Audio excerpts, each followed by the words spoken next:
the God of Isaac and the God of Jacob. അപ്പോൾ ഞാൻ പലപ്പോഴും ഇത് ചിന്തിക്കാറുണ്ട്, ദൈവം എന്തുകൊണ്ട് ഈ 3 വ്യക്തികളുടെ പേര് എടുത്തു പറഞ്ഞ് ആ വ്യക്തികളിലൂടെ ദൈവത്തിൻ്റെ പ്ലാനും പദ്ധതിയും ലോകത്തിനുള്ളത്, മനുഷ്യരാശിക്കുള്ളത്, ഇറ്റേണിറ്റിക്ക് ഉള്ളതായിട്ടുള്ള ആ പ്ലാൻ എന്തുകൊണ്ട് ഈ 3 പേർക്ക് ഈ 3 പേരിലൂടെ വെളിപ്പെടുത്താൻ ആഗ്രഹിച്ചു എന്ന് ഞാൻ പലപ്പോഴും ചിന്തിക്കാറുണ്ട്. ദൈവം ആദ്യം സൃഷ്ടിച്ചത് ആദാമിനെയും ഹവ്വയെയും ആണ്, അല്ലേ? മനുഷ്യനെ സൃഷ്ടിച്ച ആദാമിന് ഹവ്വയാണ്. അപ്പോ എന്തുകൊണ്ട് ദൈവം ചിന്തിച്ചില്ല ഞാൻ ആദാമിന്റെയും ഹവ്വയുടെയും ദൈവമാണെന്ന്? ആദ്യമായിട്ട് മനുഷ്യനെ സൃഷ്ടിച്ച 2 പേരാണത്. എന്നാൽ അവരെല്ലാം ഈ കാര്യത്തിൽ ചൂസ് ചെയ്തത്. അപ്പൊ അതിലും ദൈവത്തിന് അതിൻ്റെ പ്ലാനിങ് ഉണ്ട്, പദ്ധതികളുണ്ട് എന്ന് നാം ഇത് വായിക്കും തോറും കൂടുതൽ മനസ്സിലാക്കാൻ തക്കവണ്ണം സാധിക്കും. The Old Testament often refers to God as Yahweh, Yahweh God, Jehovah God. But when Yahweh introduced himself, he told Moses, I am the God of Abraham, Isaac and Jacob. Exodus 3:6 നമുക്ക് ഇത് കാണാൻ തക്കണം സാധിക്കും. അപ്പോ ദൈവം തന്നെത്താൻ വെളിപ്പെടുത്താൻ, താൻ ആരാണെന്ന് ഈ ലോകത്തിന്, മനുഷ്യർക്ക്, മനുഷ്യരാശിക്ക് വെളിപ്പെടുത്താൻ ആഗ്രഹിക്കുന്നത് ആദാമിനെയും ഹവ്വയെയും സൃഷ്ടിച്ച ദൈവം ആയിട്ടല്ല. പ്രത്യുത ഞാൻ അബ്രഹാമിൻ്റെയും ഇസാക്കിൻ്റെയും ജേക്കബിൻ്റെയും ദൈവമാണ് എന്നുള്ള വിധത്തിലാണ് ദൈവം ആഗ്രഹിച്ചത്. അതിന് പ്രത്യേക കാരണങ്ങളുണ്ട് എന്ന് നാം മുന്നോട്ട് പോകുമ്പോൾ അത് കാണാൻ സാധിക്കും. Who are these people? ഇപ്പൊ അബ്രഹാമിനെ കുറിച്ച് ഒരു ക്യാരക്ടർ സ്റ്റഡി ചെയ്യാനായിട്ട് ഞാൻ ഉദ്ദേശിക്കുന്നില്ല. നമുക്ക് എല്ലാവർക്കും ആരാണ് അബ്രഹാം എന്ന് വളരെ വ്യക്തമായിട്ട് അറിയാം. അബ്രഹാമിനെ കുറിച്ച് നാം വായിക്കുന്ന അവസരത്തിലെ ഫാദർ ഓഫ് ദ ഫെയ്ത്ത്ഫുൾ, വിശ്വസ്തൻ. അബ്രഹാമിനെ കുറിച്ച് ദൈവവചനത്തിൽ വായിക്കുന്ന ഭാഗങ്ങളെല്ലാം Abraham was a man of faith, a righteous man എന്ന രീതിയിലാണ് എബ്രഹാമിനെ കുറിച്ച് രേഖപ്പെടുത്തിയിരിക്കുന്നത്. He trusted Yahweh fully. അപ്പൊ അദ്ദേഹം ദൈവത്തിൽ വിശ്വസിക്കുമ്പോൾ ആ വിശ്വാസത്തിലെ യാതൊരു ചോർച്ചയും ഉണ്ടായിരുന്നില്ല, അല്ലെങ്കിൽ സംശയത്തോടു കൂടെയുള്ള ഒരു വിശ്വാസമല്ലായിരുന്നു. അത് നമുക്ക് വളരെ വ്യക്തമായിട്ട് അബ്രഹാമിന്റെ ജീവിതത്തിൽ നിന്ന് മനസ്സിലാക്കാൻ തക്കണം സാധിക്കും. ജെനസിസ് ചാപ്റ്റർ 12 വേഴ്സസ് 1-4 നമ്മൾ വായിക്കുമ്പോൾ അബ്രഹാമിന്റെ കോളിനെ കുറിച്ച് നാം അവിടെ വായിക്കുന്നുണ്ട്. അവിടെ ദൈവം പ്രത്യക്ഷപ്പെട്ട് അബ്രഹാമിനോട് പറയുകയാണ്, ഊർ എന്ന് പറയുന്ന നിന്റെ സ്ഥലത്ത് നിന്ന് നീ പുറപ്പെടുക എന്ന് പറഞ്ഞ് അബ്രഹാമിന് ചില നിർദ്ദേശങ്ങൾ ദൈവം കൊടുക്കുന്നുണ്ട്. ഞാൻ കാണിക്കാനിരിക്കുന്ന സ്ഥലത്തേക്ക് പുറപ്പെടാം. ഏത് സ്ഥലം വ്യക്തമല്ലായിരുന്നു ആ സമയത്ത്. കനാനിലേക്കാണ് യാത്ര എന്നുള്ളത് ദൈവം ഭാഗങ്ങൾ പറഞ്ഞിട്ടുണ്ട് എന്ന് വരികിൽ തന്നെ ഇദ്ദേഹത്തിന്, എബ്രഹാമിന് ആ കാര്യം അറിയില്ലായിരുന്നു. അപ്പൊ ദൈവം എന്താണ് പറയുന്നത്? ആകെ കൂടി അബ്രഹാമിന് വിശ്വസിക്കാനുള്ളത് ദൈവമാണ് എന്നോട് അരുളി ചെയ്യുന്നത് എന്ന് മാത്രമേ ആ സമയത്ത് അബ്രഹാമിനെ എടുക്കുവാനായിട്ടുള്ളൂ. മറ്റു പറഞ്ഞ കാര്യങ്ങളൊക്കെ ഫോറിൻ ടു ഹിം, ഒന്നും അബ്രഹാമിന് അറിയില്ല. അബ്രഹാമിനോട് പറയാണ്, ഞാൻ കാണിക്കാനിരിക്കുന്ന ദേശത്തേക്ക് നീ പുറപ്പെട്ടു പോകും. അതുകൊണ്ടാണ് അബ്രഹാമിനെ കുറിച്ച് നാം വായിക്കുന്നിടത്തെല്ലാം എ മാൻ ഓഫ് ഫെയ്ത്ത് എന്ന് നാം റിപ്പീറ്റഡ് ആയിട്ട് അബ്രഹാമിൻ്റെ ക്യാരക്ടർ സ്റ്റഡി നാം നോക്കുന്ന സമയത്ത് നമുക്ക് മനസ്സിലാക്കാൻ സാധിക്കും. സോ അദ്ദേഹം forsook everything and ventured into the unknown with only promise of God to rely on. ഇത് വിശ്വാസമല്ലേ? വളരെ വിശ്വാസമാണ്. നമ്മുടെ വിശ്വാസവും അബ്രഹാമിന്റെ വിശ്വാസവും കൂടി നാം തട്ടിച്ചു നോക്കുന്ന അവസരത്തിൽ എത്രയോ ഡെപ്ത് ഉണ്ട് ആ കാര്യത്തിൽ എന്ന്, അബ്രഹാമിന്റെ വിശ്വാസത്തിലുണ്ട് എന്ന് നമുക്ക് മനസ്സിലാക്കാനായിട്ട് സാധിക്കും. നാം വിശ്വാസികളല്ലേ? അതെ, നമ്മുടെ വിശ്വാസികളാണ്.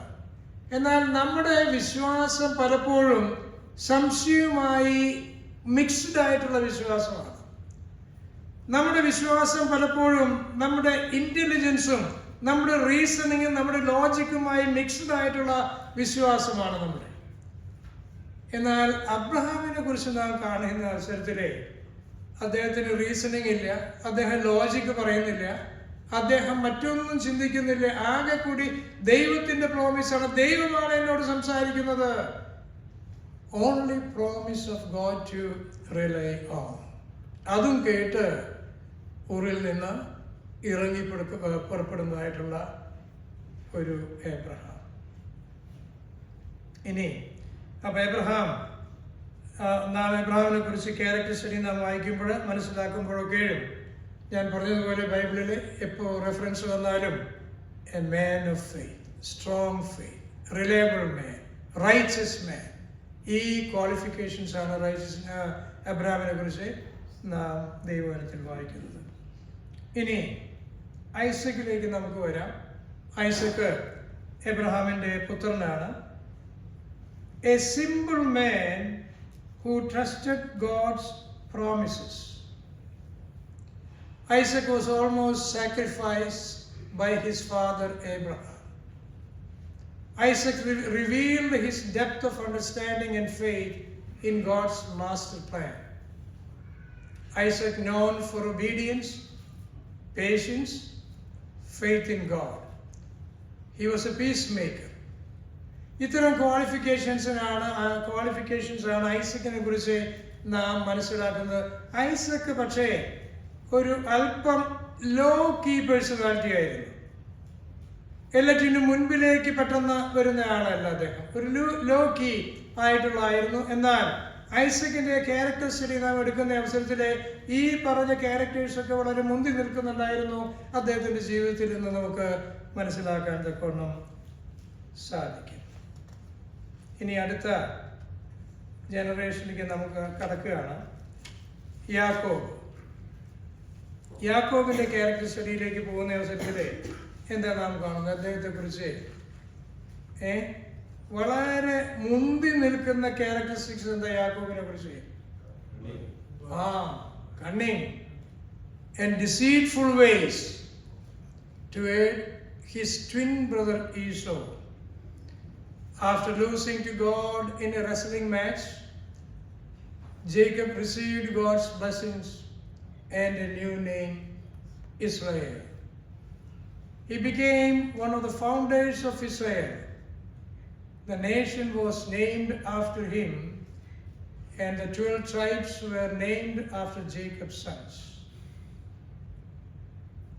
വിശുദ്ധ വേദപുസ്തകത്തിലെ ദൈവം വിശുദ്ധനാണ്, ദൈവം ഹോളിയാണ്, നിങ്ങൾ അതുപോലെ ഹോളി ആയിരിക്കണം എന്ന് ഡിമാൻഡ് ചെയ്യുന്നതായിട്ടുള്ള ദൈവം കണ്ണിങ് ആയിട്ടുള്ള ഡിസീറ്റ്ഫുൾ വേസ് കയ്യിലുള്ള ജേക്കബുമായിട്ട് ഡീൽ ചെയ്യാൻ തക്കവണ്ണം ആഗ്രഹിക്കുന്നു. എന്നാൽ ജേക്കബിനെ ഇസ്രായേലാക്കി മാറ്റി എന്ന് നാം വായിക്കുന്നു, നാം മനസ്സിലാക്കുന്നു. ജേക്കബിന്റെ ആ കണ്ണിങ്നെസ്സോടും ഡിസീറ്റ്ഫുൾനെസ്സോടും കൂടെയല്ല ദൈവം ആക്സെപ്റ്റ് ചെയ്യുന്നത്. ഒരു റെസ്ലിംഗ് നടക്കുകയാണ് അവൻ്റെ ജീവിതത്തിൽ. നമുക്ക് ആ കാര്യങ്ങളൊക്കെ വളരെ വ്യക്തമായിട്ട് അറിയാം. ആ രാത്രി ദൈവമായിട്ട് അവനൊരു മൽപ്പിടുത്തം നടന്നു കഴിഞ്ഞു. അതിനുശേഷം ആ മൽപ്പിടുത്തത്തിൽ തോറ്റ് ഞൊണ്ടി നടക്കാൻ തുടങ്ങി. ദൈവം അവൻ്റെ പേര് മാറ്റാൻ ആഗ്രഹിച്ചു. ഇവിടെ മുതൽ നീ ജേക്കബ് അല്ല, you are going to be Israel. Total പരിവർത്തനമാണ് ജേക്കബിൻ്റെ ജീവിതത്തിൽ ദൈവം തൊട്ടതുകൊണ്ട് ഉണ്ടായത് എന്ന് മറ്റ് പിൽക്കാലത്ത് നാം ഭാഗങ്ങളൊക്കെ വായിക്കുമ്പോൾ വളരെ വ്യക്തമായിട്ട് നമുക്ക് മനസ്സിലാക്കാൻ സാധിക്കും. സോ ദൈവം പറഞ്ഞു, ഞാൻ അബ്രഹാമിൻ്റെ, ഇസാക്കിൻ്റെ, യാക്കോബിൻ്റെ ദൈവമാണ്. അപ്പൊ എത്ര ജനറേഷൻ ആയതില്ലേ? 3 ജനറേഷൻ. മറ്റിടങ്ങളിൽ ദൈവം പറഞ്ഞിട്ടുണ്ട്, ഞാൻ I am a generational God എന്ന് പറഞ്ഞിട്ടുണ്ട്. അപ്പൊ നമ്മുടെ ദൈവം ഒരു ജനറേഷണൽ ഗോഡാണ്. പ്രോമിസ് അബ്രഹാമിന് കൊടുത്തു, ആരംഭിച്ചു. അത് ഐസക്കിലേക്ക് കൈമാറി. അവിടെ നിന്ന് ജേക്കബിലേക്ക് അത് കൈമാറി. ജേക്കബിനെ ദൈവം ശുദ്ധീകരിച്ചെടുത്തു റസലിങ്ങിലൂടെ. വാഗ്ദാനം കണ്ടിന്യൂസ് ആയിട്ട് ജനറേഷനിലായിട്ട് അത് മുന്നോട്ട് പോയാണ്. ആ ജനറേഷണൽ ബ്ലെസ്സിങ് ഇന്ന് സഭയുടെ പണിയിൽ ഏർപ്പെട്ടിരിക്കുന്നതായ നമ്മളെല്ലാവരും ഓരോ കല്ലുകളായി ദൈവ സഭയെ പണിയുവാൻ ദൈവം നമ്മെ ആഗ്രഹിക്കുന്നു. ആ അനുഗ്രഹിക്കപ്പെട്ട അവസ്ഥയിലേക്ക് നമ്മുടെ ഡിസീറ്റ്ഫുൾനെസ്സും നമ്മുടെ കണ്ണിങ്നെസ്സും അതൊക്കെ മാറ്റിയതിന് ശേഷം ജേക്കബിനെ പോലെ ഏഡഡ് സ്റ്റോൺസുമായിട്ട് ദൈവസഭയുടെ പണിയിലേക്ക് ദൈവം നമ്മെ കൊണ്ടുവന്നിരിക്കുകയാണ്. Blessing, it's generational blessing. It's not the blessing just for Abraham. It's not the blessing just for Isaac. It's not blessing for Jacob. 4ാമത്തെ ജനറേഷൻ വരുമ്പോൾ നാം ജോസഫിനെ കാണുന്നു അവിടെ, ഇല്ലേ? കഥ നമുക്ക്, ആ സ്റ്റോറി നമുക്ക് വളരെ വ്യക്തമായിട്ട് അറിയാം.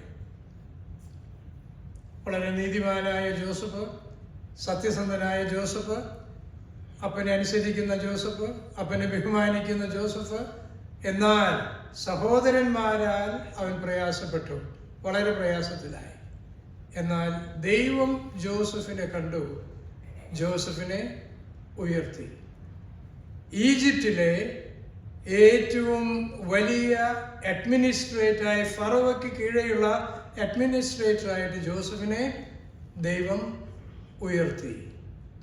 My point is, God is A God of promise, A God of covenant, A God who has promised blessings to the generations if you and I follow him faithfully.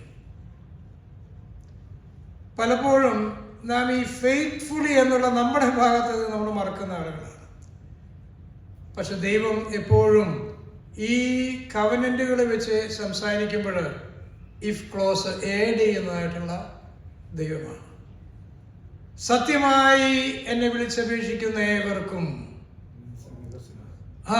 സത്യമായി എന്നെ വിളിച്ചപേക്ഷിക്കുന്ന ഏവർക്കും. സങ്കീർത്തനങ്ങൾ നിറഞ്ഞു നിൽക്കുകയാണ് ദൈവത്തിന്റെ ഇഫ് കണ്ടീഷൻസ്. ദാവീദ് പറയുകയാണ്, അഹരോൻ പറയുകയാണ്, കോരഹപുത്രന്മാർ പറയുകയാണ് അവരുടെ ജീവിതങ്ങളിൽ നിന്ന്. അതെല്ലാം പ്രൂവ് ചെയ്തിട്ട് സങ്കീർത്തനങ്ങളിൽ നിന്ന് അവർ പലപ്പോഴും നമ്മെ ഉദ്ധരിപ്പിക്കാറുണ്ട്, നമ്മെ ഓർമ്മിപ്പിക്കാറുണ്ട്. സത്യമായി വിളിച്ചപേക്ഷിക്കുകയും ഫോളോ ചെയ്യുന്നവർക്ക് ദൈവം സമീപസ്ഥൻ. അപ്പൊ ദൈവത്തിന്റെ ഫെയ്ത്ത്ഫുൾനെസ്സിനോ ദൈവത്തിന്റെ കവനന്റിനോ ഒരു മുടക്കവും വരുന്നില്ല, ഒരു തെറ്റും വരുന്നില്ല. ദൈവം is faithful in is covenantal promises or declarations to the humanity. നമ്മളാണ് പലപ്പോഴും സാഹചര്യങ്ങളിലെ തെറ്റിപ്പോകാറുള്ളത്. ദൈവം വിശ്വസ്തൻ. നമുക്ക് മുന്നോട്ട് കടന്ന് ചിന്തിക്കാം. Yahweh God defines himself as the God of relationship with his people. God of relationship. അപ്പോൾ ഈ ഭാഗം ഈ പ്രത്യേക ടോപ്പിക് ഞാൻ പഠിച്ചപ്പോൾ ദൈവവചനത്തിൽ 12 പ്രാവശ്യം ദൈവം ഇത് ഡയറക്റ്റ് ആയിട്ട് അരുളി ചെയ്തിട്ടുണ്ട്. That I am God of Abraham, God of Isaac and God of Jacob എന്നുള്ള ആ സ്റ്റേറ്റ്മെന്റിൽ 12 പ്രാവശ്യം. ഉൽപ്പത്തി മുതൽ വെളിപാട് വരെയുള്ള ഭാഗങ്ങളിൽ നാം വായിക്കുമ്പോൾ 12 പ്രാവശ്യം സ്റ്റാൻഡ് ഔട്ട് ചെയ്യത്തക്ക രീതിയിൽ ദൈവം വളരെ വ്യക്തമായിട്ട് ഞാൻ പറയുന്നുണ്ട്. അദ്ദേഹത്തെ തന്നെ വെളിപ്പെടുത്തിയിട്ടുണ്ട്. ഈ ഭാഗങ്ങൾ ശ്രദ്ധയോടുകൂടി നാം വായിക്കുമ്പോൾ ദൈവത്തിന്റെ പ്രത്യേക ക്യാരക്ടറിസ്റ്റിക് ഓരോ സന്ദർഭത്തിലും ഓരോ കോണ്ടെക്സ്റ്റിലും ദൈവം മനുഷ്യജാതിക്ക് വെളിപ്പെടുത്തിക്കൊണ്ടിരിക്കുകയായിരുന്നു എന്നും ഉള്ള കൺക്ലൂഷനിലേക്ക് നമുക്ക് എത്തുവാനായിട്ട് സാധിക്കും. എല്ലാം ഈ 12-ലെ 7 ആണെന്ന് തോന്നുന്നു, 7 ഡിഫറെന്റ് ക്യാരക്ടറിസ്റ്റിക്സ് ദൈവത്തെക്കുറിച്ച് ദൈവം വെളിപ്പെടുത്തുന്നുണ്ട്. മറ്റേ 4-5 റിപ്പീറ്റേഷനാണ്. എന്നാൽ 7-8 ക്യാരക്ടർ ദൈവത്തെക്കുറിച്ചുള്ള ക്യാരക്ടറിസ്റ്റിക്സ് വളരെ വ്യക്തമായിട്ട് ദൈവം ഈ സ്റ്റേറ്റ്മെന്റ് പറയുന്ന ഭാഗങ്ങളിൽ ദൈവം എടുത്ത് കാണിക്കുന്നുണ്ട്. Abraham, faith, trust and obedience, spiritual, straightforward. Isaac, obedience, respect and submissiveness to his father Abraham, even unto death. Jacob, cunning and deceitful, God's plan. വളരെ സത്യവാനായ ഏബ്രഹാമിനെയും അല്പം ലോകിയായ ഐസക്കിനെയും അല്പം ക്രൂക്കഡ്, ഡിസീറ്റ്ഫുൾ, ഷ്രൂഡ് ആയ ജേക്കബിനെയും ദൈവിക പ്ലാനിൽ കൊണ്ടുവരുവാൻ തക്കമുള്ള ബ്രോഡ് ദൈവിക പ്ലാനാണ് ദൈവം മനുഷ്യരാശിക്ക് വെച്ചിരിക്കുന്നത്. ഇതിൽ സത്യസന്ധന്മാരുണ്ട്, വളരെ സ്ട്രേറ്റ് ഫോർവേഡ് ആയിട്ടുള്ള ആളുകളുണ്ട്, ലോകി ആയിട്ടുള്ള ആളുകളുണ്ട്, ജേക്കബിനെ പോലെ സൂത്രശാലികളും ഒത്തിരിയുണ്ട്. എന്നാൽ ഇവരൊക്കെയും ഒരുപോലെ ദൈവിക പ്ലാനിൽ കൊണ്ടുവന്ന ദൈവിക സത്യങ്ങൾ, ദൈവിക കമൻസ്, ദൈവിക പ്രോമിസ് മനുഷ്യന്റെ മേൽ ബ്ലെസ്സിങ് ആയിട്ട് കൊടുക്കത്തക്ക രീതിയിൽ ആണ് കാര്യങ്ങൾ ദൈവം പ്ലാൻ ചെയ്തത്. എത്രയോ അമേസിംഗ് ആണ് ഇതല്ലേ, നാം അതിൻ്റെ ആഴത്തിൽ ചിന്തിക്കുമ്പോൾ. Next slide.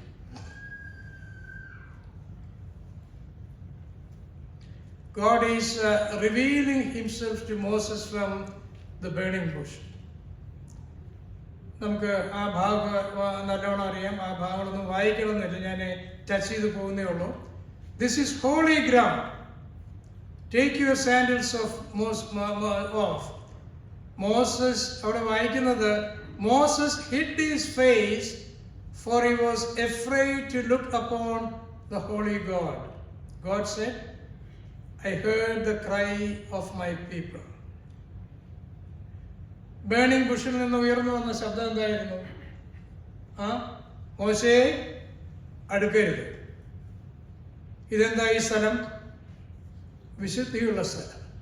ദൈവത്തിന്റെ വിശുദ്ധി വെളിപ്പെടുന്നതായിട്ടുള്ള രംഗമായിട്ട് നമുക്ക് ആ രംഗത്തെ മനസ്സിലാക്കാൻ തക്കവണ്ണം സാധിക്കും. ഹോളി ആയിട്ടുള്ള വിശുദ്ധിയിൽ ജീവിക്കുന്ന ദൈവം. അഴുക്കായ കാര്യങ്ങളോടുകൂടി ദൈവത്തെ സമീപിക്കരുത് എന്നാണ് ആ സാൻഡിൽ അഴിച്ചു കളയുവാൻ പറഞ്ഞതിൻ്റെ അതിൽ നിന്ന് നമുക്ക് മനസ്സിലാക്കാൻ സാധിക്കും. സാൻഡിലുമായിട്ട് നാം ആവശ്യമില്ലാത്ത സ്ഥലങ്ങളിലൊക്കെ നടന്നു പോകുന്നതാണ്. വൃത്തികേടാണ് സാൻഡിൽ. അത് അഴിച്ചു കളയൂ, വിശുദ്ധ സ്ഥലത്തേക്ക് വിശുദ്ധിയോടുകൂടി വരൂ എന്ന് ദൈവം മോശയ്ക്ക് വെളിപ്പെടുത്തിയാണ്. Number 1, I am the father of Abraham, Isaac and Jacob. I am a holy God.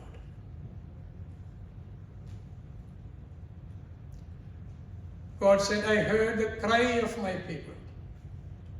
I know their sorrow. So I have come down to deliver them out of the hand of the Egyptians. I will bring them up from that land to a good and large land, to a land flowing with milk and honey. Israel മക്കൾക്ക് ഈ അവസാനം പറഞ്ഞ കാര്യങ്ങളൊന്നും മനസ്സിലാക്കാൻ വളരെ പ്രയാസമുണ്ട്. അവരെ ഈജിപ്ഷ്യനിൽ നിന്ന് കടന്നു വന്നതേ ഉള്ളൂ. God is revealing himself to Moses in a special way. I know their sorrow. എൻ്റെ മക്കളെ, എൻ്റെ ജനത്തെ എനിക്ക് നന്നായിട്ട് അറിയാം. Now I see their sorrow. സഹോദരന്മാരെ, ജീവിതത്തിന്റെ പ്രയാസ വേളകളിലൂടെ നാം കടന്നു പോകുന്ന അവസരത്തിൽ ആരും കേൾക്കാനില്ലല്ലോ, ആരും എന്നെ ശ്രദ്ധിക്കാനില്ലല്ലോ, എൻ്റെ പ്രയാസം എൻ്റേത് മാത്രമാണോ എന്നൊക്കെ നാം ചിന്തിക്കാറുണ്ട്. ദൈവം പറയുകയാണ്, I know their sorrow. So I have, അപ്പോൾ ദൈവം എന്ത് ചെയ്തു? I have come down to deliver them out of the hand of the Egyptians. I will bring them up from that land to a good and large land. ഈജിപ്തിൽ നിങ്ങളായിരുന്നു, പ്രയാസത്തിലായിരുന്നു. എന്നാൽ ആ ലാൻഡിനേക്കാൾ വലിയ ഒരു land, ഫലഭൂയിഷ്ഠമായിട്ടുള്ള ഒരു ലാൻഡ്, പാലും തേനും ഒഴുകുന്ന ലാൻഡിലേക്ക് കൊണ്ടുപോകാൻ ഞാൻ തീരുമാനിച്ചിരിക്കുകയാണ്. What a great covenantal promise to the people of Israel. Next slide. This is my name, Exodus 3:15. This is my name forever, and this is a memorial to all generations. Go and gather the elders of Israel together and say to them, God has seen what is done to you.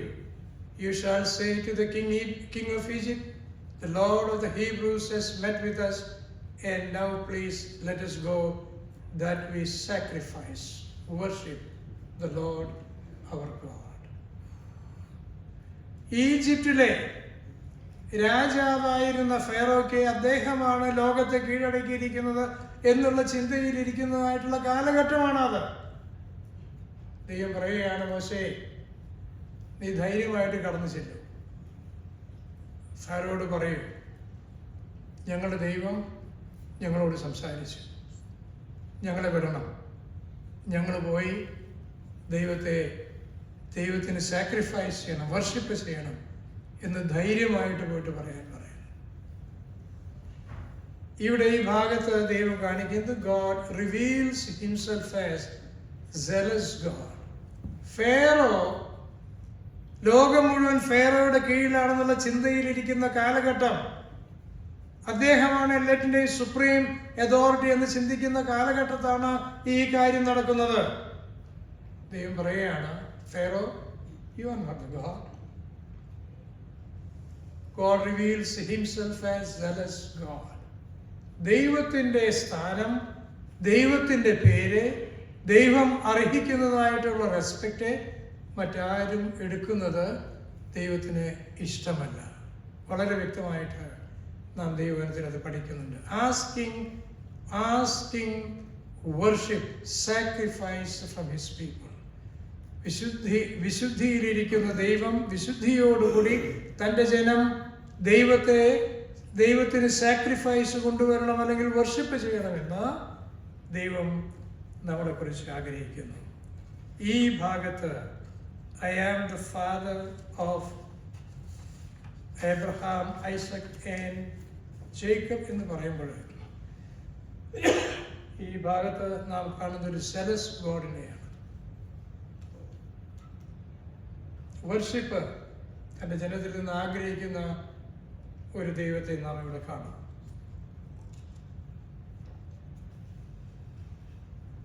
Next slide. Who is God in Israel? Baal, the Lord, or God? ഈ ഭാഗം നമുക്ക് എല്ലാവർക്കും വളരെ ഭംഗിയായിട്ട് അറിയാല്ലേ. എലൈജയുടെ കോൺവെർസേഷനാണ്. അവിടെ ബാലിൻ്റെ ദൈവമാണോ ദൈവം, അതോ ഇസ്രായേലിലെ ദൈവമാണോ യഥാർത്ഥ ദൈവം എന്നുള്ള ചാലഞ്ചാണ് ആ സിറ്റുവേഷൻ. നമുക്ക് എല്ലാവർക്കും ഇത് വളരെ വ്യക്തമായിട്ട് അറിയാവുന്ന വചനമാണത്. അവിടെയും പറയുന്നത്, I am the father of Abraham, Isaac and Jacob. എന്നിട്ട് പറയുകയാണ്, എലൈജയോട് പറയുകയാണ്, നീ ആ കാളക്കുട്ടിയെ കൊണ്ടുവരൂ, ഖണ്ഡം ഖണ്ഡമായിട്ട് ഡിവൈഡ് ചെയ്യൂ, ഇതിന്മേൽ യാഗപീഠത്തിന്മേൽ വയ്ക്കും. എലൈജ പ്രാർത്ഥിക്കുകയാണ്. എവിടെ നിന്നോ തീ ഇറങ്ങി. ബാലിന്റെ പ്രവാചകന്മാർ 450 പേര് രാവിലെ മുതൽ ഉച്ചവരെ അലറി നിലവിളിച്ച് പ്രാർത്ഥിച്ചു, ഇല്ലേ, അവരുടെ ദൈവത്തോട്. എന്തിനെ? തീയിറങ്ങട്ടെ, അവരുടെ കാളക്കുട്ടിയെ ദഹിപ്പിക്കട്ടെ എന്നുള്ള പ്രാർത്ഥനയില്ലേ. നടന്നില്ല. ഉച്ചയായപ്പോൾ, ഉച്ച കഴിഞ്ഞപ്പോൾ എലൈജ രംഗത്ത് വരികയാണ്. ബാലിന്റെ പ്രവാചകന്മാരെ കൺഫ്രണ്ട് ചെയ്യാണ്, ദൈവത്തോട് പ്രാർത്ഥിക്കുകയാണ്. God of Abraham, Isaac and Jacob, this is the time that you need to prove to the whole Israel that you are the God of Israel. And the Lord is hearing the prayer of Elijah, and you know the rest, what happened. Then the fire of the Lord came down and consumed the burnt sacrifice. Next slide, please.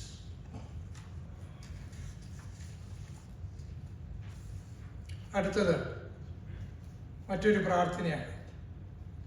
Oh Lord God of Abraham, Isaac and Israel. ആരാ പ്രാർത്ഥിക്കണേ? ദാവീദ് പ്രാർത്ഥിക്കുകയാണ്. അദ്ദേഹത്തിൻ്റെ കാലാവധി കഴിഞ്ഞു. അദ്ദേഹം മരണത്തോട് അടുത്തു വരികയാണ്.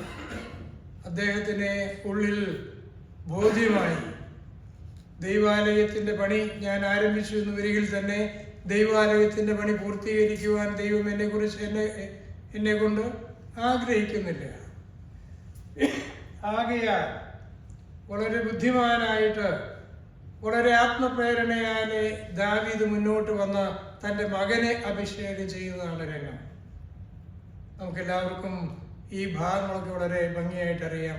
എൻ്റെ point, who is the God of Abraham, Isaac and Jacob? Give my son Solomon a loyal heart to keep your commandments and your testimonies and your statutes, and to build the temple for which I have made provision. A God who blesses the future generation. A God who blesses. I would add a God who will hear the cry of the parents and will bless the next generation. God of Abraham, Isaac and Jacob, the generational God. The generational God. We cannot contain him just in one generation. ഏതം മുതൽ നോഹ വരെ 10 generation, Noah മുതൽ Abraham വരെ 10 generation, 20 generation. ആ കാലങ്ങളിൽ ഒരു generation 100 years ആയിട്ടാണ് കണക്കാക്കിയിരുന്നത്.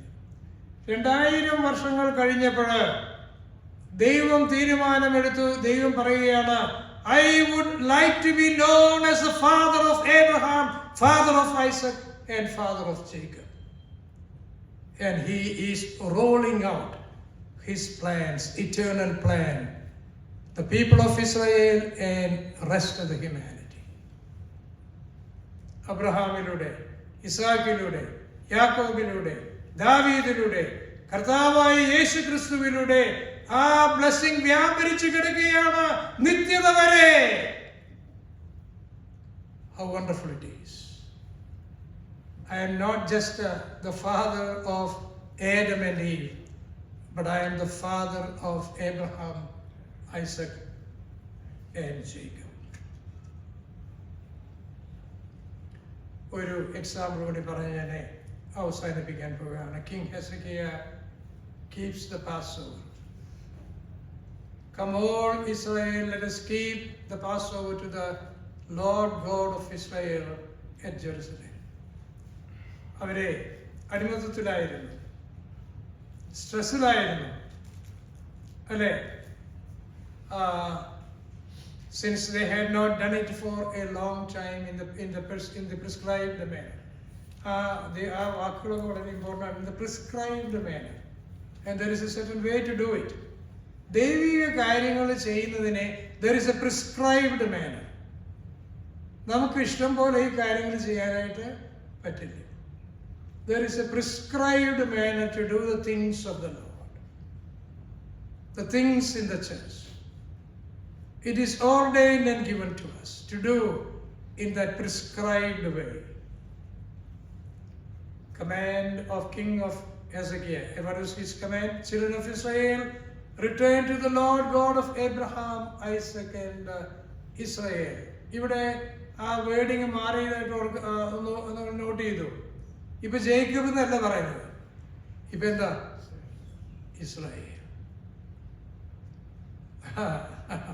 അദ്ദേഹം ലോകത്തിനെ കുറിച്ച്, മനുഷ്യരാശിയെ കുറിച്ച് ദൈവത്തിന്റെ പ്ലാൻ റോൾ ഔട്ട് ചെയ്ത് വന്നപ്പോഴാണ് ജേക്കബിനെ മാറ്റി ജേക്കബിന്റെ പേരിന്റെ ഭാഗത്ത് ഇസ്രായേൽ എന്ന് കൂട്ടിക്കാണിച്ച് പറയുകയാണ്, I am the God of Abraham, Isaac and Israel.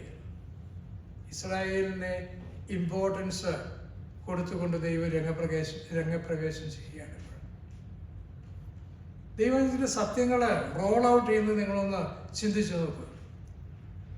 എത്രയോ എത്രയോ ആശ്ചര്യമായിട്ട് ഇരിക്കുന്നു അല്ലേ?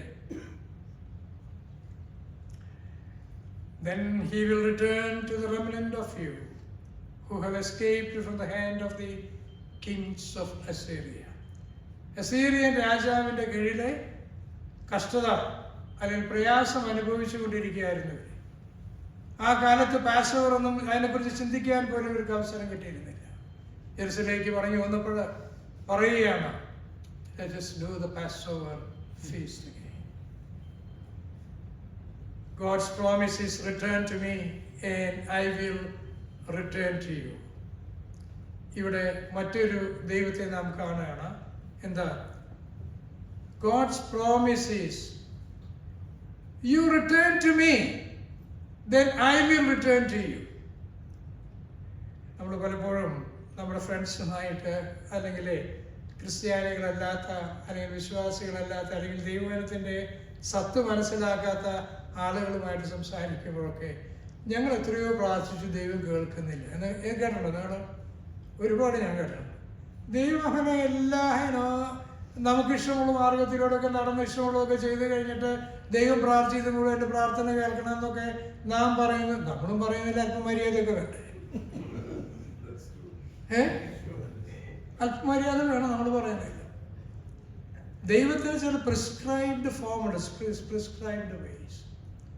അതിലൂടെ പോകുന്നവർക്കും അത് അനുഷ്ഠിക്കുന്നവർക്കും അത് ചെയ്യുന്നവർക്കും അത് സത്യമായിട്ട് ഫോളോ ചെയ്യുന്നവർക്കുമാണ് കവനന്റൽ പ്രോമിസുകൾ ദൈവം കൊടുത്തിട്ടുള്ളത്. Covenantal promises. ഞാൻ ഇവിടെ നിർത്തുകയാണ്. ദൈവം അറിയപ്പെടാൻ ആഗ്രഹിക്കുന്നത് A God of covenant, a God who likes to keep relationship with the man. ആ മാൻ അത്ര ബാഡായാലും കുഴപ്പമില്ല, സിൻഫുൾ ആയിട്ടുള്ള മാനായാലും കുഴപ്പമില്ല, അവൻ സത്യസന്ധനാവണം, അവൻ സത്യം, അവന്റെ ഹൃദയം ദൈവസന്നിധിയിൽ തുറന്നു പറയണം എന്നുള്ളതാണ് അടിസ്ഥാനപരമായിട്ടുള്ള കാര്യം.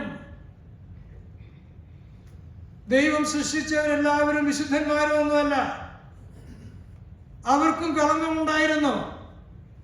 എന്നാൽ ദൈവം ആഗ്രഹിക്കുന്നത് ദൈവം എടുത്ത് ഉപയോഗിക്കാൻ പോകുന്നതായിട്ടുള്ള ആളുകൾ ദൈവസന്നിധിയിൽ തെറ്റുകൾ ഏറ്റുപറഞ്ഞ് ദൈവസന്നിധിയിൽ ക്ഷമ പ്രാപിച്ച് ദൈവത്തോട് റെക്കൺസൈൽ ചെയ്ത് ആ ഹൃദയത്തോടു കൂടി കാര്യങ്ങൾ ചോദിക്കുമ്പോൾ ദൈവം ആ ആളെ എടുത്ത് ഉപയോഗിക്കും, ദൈവം ആ ആളെ അനുഗ്രഹിക്കും. നമ്മളെല്ലാവരും ജന്മനാൽ പാപികളാണ് എന്ന് നാം പറയൂലേ? അത് ശരിയല്ലേ? പാപത്തിൽ എൻ്റെ അമ്മ എന്നെ ഗർഭം ധരിച്ചു എന്നാണ് വേദപുസ്തകം നമ്മെ പഠിപ്പിക്കുന്നത്. വളരെ ശരിയാണത്. അപ്പോൾ സത്യസന്ധനായിട്ട്, ദൈവികനായിട്ട്, ആത്മീകനായിട്ട് ആരും ജനിച്ചിട്ടില്ല. അതിനുശേഷമുള്ള കൺവിക്ഷൻസ് ആണ് മനുഷ്യനെ അവൻ ഏത് ടൈപ്പുള്ള ആളാണ് അല്ലയോ എന്ന് തീരുമാനിക്കുന്നത്, ദൈവം കണക്കിടുന്നത്. 3, a holy God. 4, a powerful God. 5, a God who blesses the future generation. 6, God's promise, return to me and I will return to you. 7, honor your faith and he will heal you. മറ്റൊരു ഉദാഹരണം കൂടി ഉണ്ടായിരുന്നു. ഞാനിവിടെ നിർത്താൻ, നമുക്ക് സമയമായി, ഞാൻ നിർത്താൻ പോവുകയാണ്. അത് പീറ്ററും ജോണും ദേവാലയത്തിൽ കടന്നു ചെന്നപ്പോൾ ലെയിം മേനെ സൗഖ്യമാക്കുന്നതായിട്ടുള്ള രംഗമാണ്. അവിടെയും ഈ പ്രത്യേക പ്രോമിസ് അവിടെ പീറ്റർ എടുത്ത് കാണിക്കുന്നുണ്ട്. എന്താണ്? God of Abraham, God of Isaac, and God of Jacob has given that power to Christ that you crucified, and we believe in the strength of the Christ, and it is the strength of the Christ who healed this lame man.